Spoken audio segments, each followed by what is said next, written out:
النعمة الكبرى يوم القيامة، يوم تشيب فيه مفارق الولدان،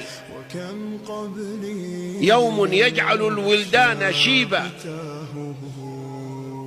تذهل فيه المرضعة عما أرضعت، وتضع فيه ذات الحمل حملها، وترى الناس سكارى يترنحون وما هم بسكارى، ولكن عذاب الله شديد. في ذلك اليوم الإيمان يسعفك، تمر على الصراط كالبرق وتأخذ كتابك بيمينك،